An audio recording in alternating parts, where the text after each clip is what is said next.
Ulangan pasal 9. Dengarlah hai orang Israel, engkau akan menyeberangi sungai Yordan pada hari ini untuk memasuki serta menduduki daerah bangsa-bangsa yang lebih besar dan lebih kuat daripadamu, yakni kota-kota besar yang kubu-kubunya sampai ke langit. Suatu bangsa yang besar dan tinggi, orang Enak, yang kau kenal dan yang tentangnya kau dengar orang berkata, siapakah yang dapat bertahan menghadapi orang Enak?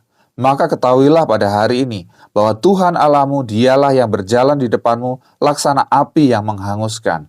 Dia akan memunahkan mereka dan dia akan menundukkan mereka di hadapanmu. Demikian engkau akan menghalau dan membinasakan mereka dengan segera, seperti yang dijanjikan kepadamu oleh Tuhan. Janganlah engkau berkata dalam hatimu, apabila Tuhan Allahmu telah mengusir mereka dari hadapanmu. Karena jasa-jasakulah Tuhan membawa aku masuk menduduki negeri ini. Padahal karena kefasikan bangsa-bangsa itulah Tuhan menghalau mereka dari hadapanmu.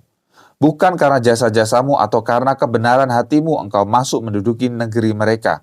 Tetapi karena kefasikan bangsa-bangsa itulah Tuhan Allahmu menghalau mereka dari hadapanmu, dan supaya Tuhan menepati janji yang diikrarkannya dengan sumpah kepada nenek moyangmu, yakni Abraham, Ishak, dan Yakub. Jadi ketahuilah bahwa bukan karena jasa-jasamu Tuhan Allahmu memberikan kepadamu negeri yang baik itu untuk diduduki. Sesungguhnya engkau bangsa yang tegar tengkuk.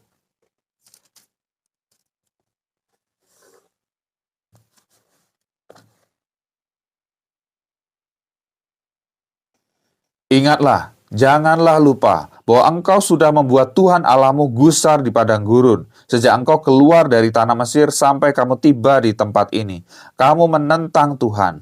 Di Horeb kamu sudah membuat Tuhan gusar. Bahkan Tuhan begitu murka kepadamu, hingga ia mau memunahkan kamu.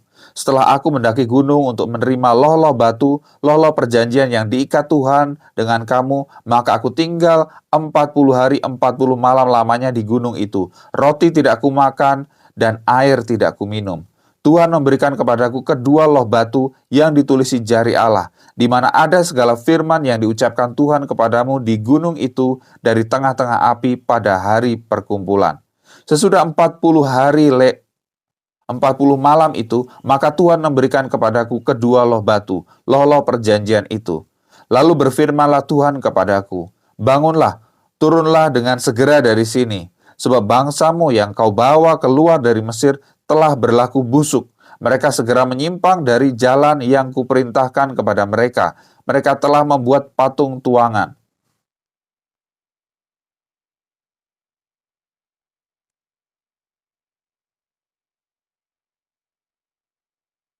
Lagi Tuhan berfirman kepadaku, telah kulihat bangsa ini dan sesungguhnya mereka adalah bangsa yang tegar tengkuk. Biarkanlah aku, maka aku akan memunahkan mereka dan menghapuskan nama mereka dari kolong langit. Tetapi daripadamu akan kubuat suatu bangsa yang lebih berkuasa dan lebih banyak daripada bangsa ini. Setelah itu berpalinglah aku, lalu turun dari gunung yang sedang menyala itu dengan kedua loh perjanjian di kedua tanganku. Lalu aku menyaksikan bahwa sesungguhnya kamu telah berbuat dosa terhadap Tuhan Allahmu. Kamu telah membuat suatu anak lembu tuangan. Kamu telah segera menyimpang dari jalan yang diperintahkan Tuhan kepadamu. Maka kupeganglah kuat-kuat kedua loh itu. Kulemparkan dari kedua tanganku. Kupecahkan di depan matamu. Sesudah itu aku sujud di hadapan Tuhan 40 hari 40 malam lamanya. Seperti yang pertama kali, roti tidak kumakan dan air tidak kuminum. Karena segala dosa yang telah kamu perbuat, yakni kamu melakukan apa yang jahat di mata Tuhan, sehingga kamu menimbulkan sakit hatinya. Sebab aku gentar karena murka dan kepanasan amarah yang ditimpakan Tuhan kepadamu, sampai ia mau memunahkan kamu. Tetapi sekali ini pun Tuhan mendengarkan aku.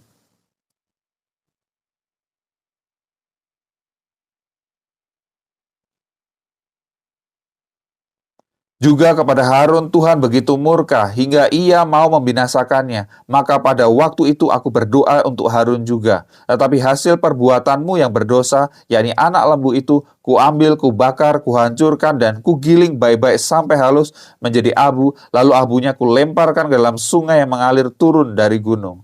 Juga di Tabera, di Masa, dan di Kibrot Taawa, kamu selalu membuat Tuhan gusar. Dan ketika Tuhan menyuruh kamu pergi dari Kades Barnea dengan berfirman, majulah dan dudukilah negeri yang kuberikan kepadamu itu. maka kamu menentang titah Tuhan Allahmu. Kamu tidak percaya kepadanya dan tidak mendengarkan suaranya. Bahkan kamu menentang Tuhan sejak aku mengenal kamu. Maka aku sujud di hadapan Tuhan 40 hari 40 malam lamanya aku sujud. Karena Tuhan telah berfirman akan memunahkan kamu. Dan aku berdoa kepada Tuhan, kataku, ya Tuhan Allah, janganlah musnahkan umat milikmu sendiri yang kau tebus dengan kebesaranmu. Dan yang kau bawa keluar dari Mesir dengan tangan yang kuat. Ingatlah kepada hamba-hambamu, kepada Abraham, Ishak dan Yakub. Janganlah perhatikan ketegaran bangsa ini ataupun kefasikan dan dosanya, supaya negeri dari mana engkau membawa kami keluar jangan berkata, sebab Tuhan tidak dapat membawa mereka masuk ke negeri yang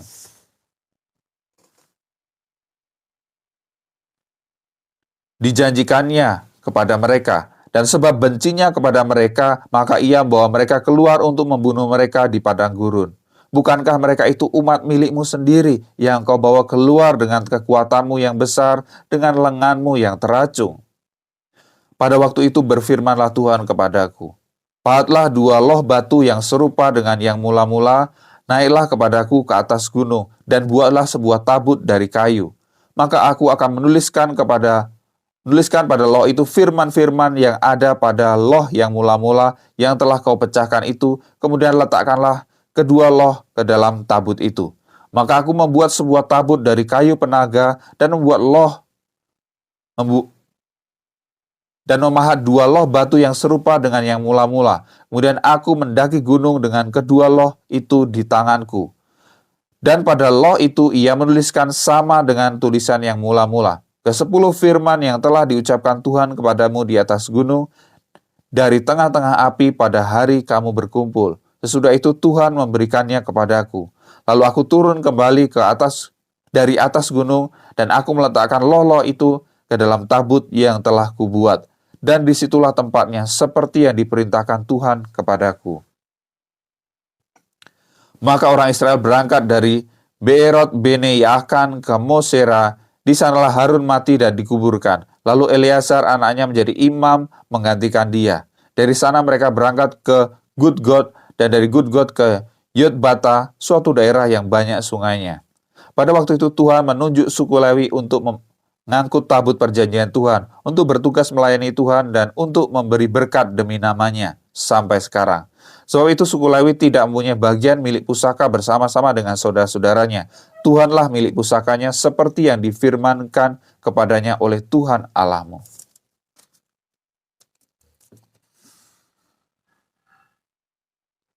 Maka aku ini berdiri di atas gunung seperti yang pertama kali, 40 hari 40 malam lamanya, dan sekali ini pun Tuhan mendengarkan aku. Tuhan tidak mau memusnahkan engkau. Lalu berfirmanlah Tuhan kepadaku, bersiaplah, pergilah berjalan di depan bangsa itu, supaya mereka memasuki dan menduduki negeri yang kujanjikan dengan sumpah kepada nenek moyang mereka untuk memberikannya kepada mereka. Maka sekarang, hai orang Israel, apakah yang dimintakan daripadamu oleh Tuhan Allahmu, selain dari takut akan Tuhan Allahmu, hidup menurut segala jalan yang ditunjukkannya, mengasihi Dia, beribadah kepada Tuhan Allahmu dengan segenap hatimu dan dengan segenap jiwamu, berpegang pada perintah dan ketetapan Tuhan yang kusampaikan kepadamu pada hari ini, supaya baik keadaanmu. Sesungguhnya Tuhan Allahmu lah yang empunya langit, bahkan langit yang mengatasi segala langit, dan bumi dengan segala isinya. Tetapi hanya oleh nenek moyangmu lah hati Tuhan terpikat, sehingga ia mengasihi mereka, dan keturunan mereka lah, yakni kamu, yang dipilihnya dari segala bangsa seperti sekarang ini. Sebab itu sunatlah hatimu dan janganlah lagi kamu tegar tengkuk. Sebab Tuhan Allahmu lah Allah segala Allah dan Tuhan segala Tuhan, Allah yang besar, kuat dan dahsyat, yang tidak memandang bulu ataupun menerima suap. Yang membela hak anak yatim dan janda dan menunjukkan kasihnya kepada orang asing dengan memberikan kepadanya makanan dan pakaian. Sebab itu haruslah kamu menunjukkan kasihmu kepada orang asing, sebab kamu pun dahulu adalah orang asing di tanah Mesir. Engkau harus takut akan Tuhan Allahmu, kepadanya haruslah engkau beribadah dan berpaut, dan demi namanya haruslah engkau bersumpah. Dialah pokok puji-pujianmu, dan dialah Allahmu yang telah melakukan di antaramu perbuatan-perbuatan yang besar dan dahsyat. yang telah kau lihat dengan matamu sendiri. Dengan 70 orang nenek moyangmu pergi ke Mesir, tetapi sekarang ini Tuhan Allahmu telah membuat engkau banyak seperti bintang-bintang di langit.